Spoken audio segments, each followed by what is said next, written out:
I thought it was about time that I dug out this old beauty and see how she's getting on.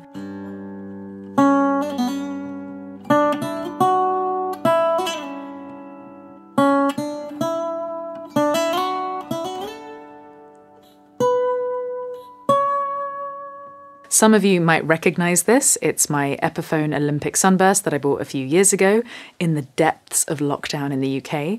And I cleaned it up, put some new strings on it, and gave it some much needed love. I had absolutely no idea what I was going to be dealing with, and it was a lot of fun unpacking it for the first time live on camera. Oh God, it smells. Oh, broken handle, cool. What did I buy? Why did I buy this? It's since become a really, really good friend, and I play it in the opening of my latest single, Getaway Sun, from my debut album, Super Sexy Heartbreak.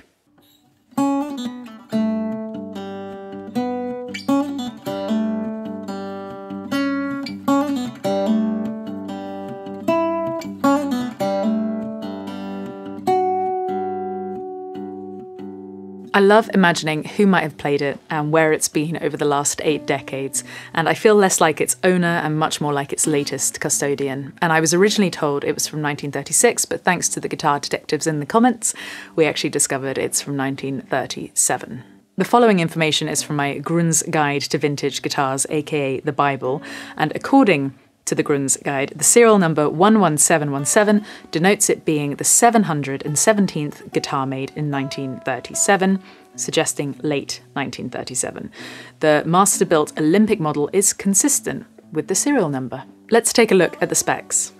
Arched spruce top, mahogany back and sides, hollow body, rosewood fingerboard, 14th fret neck join, F-holes, similar to the violin family, dot inlays, sunburnt finish and a trapeze tailpiece with a very movable adjustable bridge. The body width was also slightly increased in 1937 to this, which sits at 15¼ inches. Now, a quick differentiation between a flat top and an archtop for the uninitiated. A flat top guitar is a type of guitar body model which, surprisingly, has a flat top. The term flat top is usually used to refer to the most popular type of steel string acoustic guitars, like my Martin OM28, literally being a perfect example, but some electric guitars such as Fender's Telecaster and the Gibson Les Paul Junior and Special can also be described as flat top. An archtop guitar can be a hollow electric or acoustic guitar with a full body and this distinctive arched top, whose sound is particularly popular with jazz, blues and rockabilly players.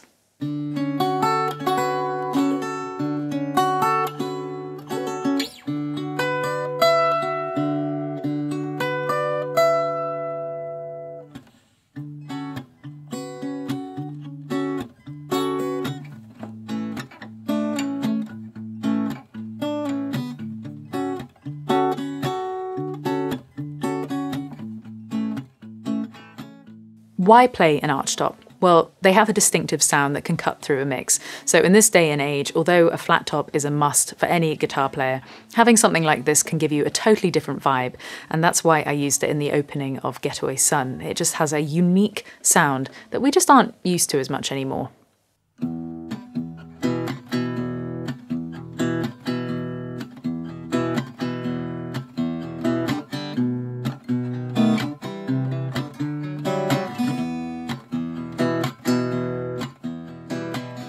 Some famous archtop players include Chuck Berry, Elvis, Mark Knopfler, John Mayer and Eric Clapton, plus a whole host of jazz and rockabilly players over the years. The invention of the archtop guitar is often credited to Orville Gibson, the original founder of the giant company we know today. Born in 1856 on a farm near Chateauguay, Franklin County, New York, Orville H. Gibson established Gibson Mandolin Guitar Manufacturing Limited in 1902.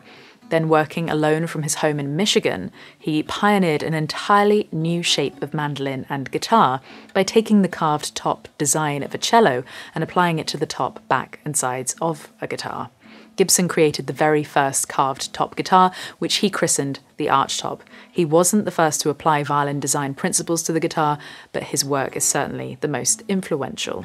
Sadly, he suffered from periods of poor mental health throughout his life and was soon sidelined from his own company for his eccentric ideas, but he goes down in history as one of the instrument's most creative thinkers. In 1898, he filed for a patent for a mandolin that featured a violin-style arch top and back, each carved from a single piece of wood and thicker in the middle than at the sides. The sides were carved from a single block of wood, and this instrument lacked internal braces, splices, blocks, or bridges, which Gibson said would rob the instrument of much of its volume of tone. The earliest Gibson designs, L1 to L3, featured the arched top and an increased body size, but still had round or oval sound holes.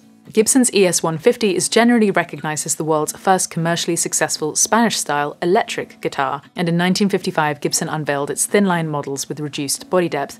The most famous is the Gibson 335, on which B.B. King's various Lucilles are based. This is a Lucille. Quite something, isn't she? But that's a whole other video. Back to Epiphone, because they also have a fascinating backstory. The company was founded in 1873 in Smyrna, then called the Ottoman Empire, now Izmir, Turkey, by Anastasios Stathopoulos, who made fiddles and ouds. Stathopoulos moved to the USA in 1903 and began making mandolins from his factory in Long Island City, New York. He died in 1915, and his son Epimenidas Epi took over just after the end of World War I. The company started to make banjos, then its first guitars in 1928, and the name Epiphone comes from a combination of Epi's nickname and the suffix phone from the Greek for voice. Epi died in 1943 and control of the company went to his brothers Orphee and Frixo. In 1957, Epiphone was acquired by Gibson's parent company CML, who merged Epiphone with Gibson. It's another amazing tale of instrument makers crossing oceans and having such a profound effect on the soundtracks of our lives. Some other American luthiers of note have also made some very, very beautiful archtops. John D'Angelico of New York, Jimmy DeQuisto, William Wilkanowski, Charles Stromberg and Son in Boston. And of course, let's not forget Gretsch and Hofner, Paul McCartney's Hofner violin bass being another world-famous archtop. I hope you enjoyed this little dive into the Archtop. I thought it'd be nice to focus on some of the guitars I used on my album, so also check out that single Getaway Sun. There is a link in the description. But now on to another way of supporting me.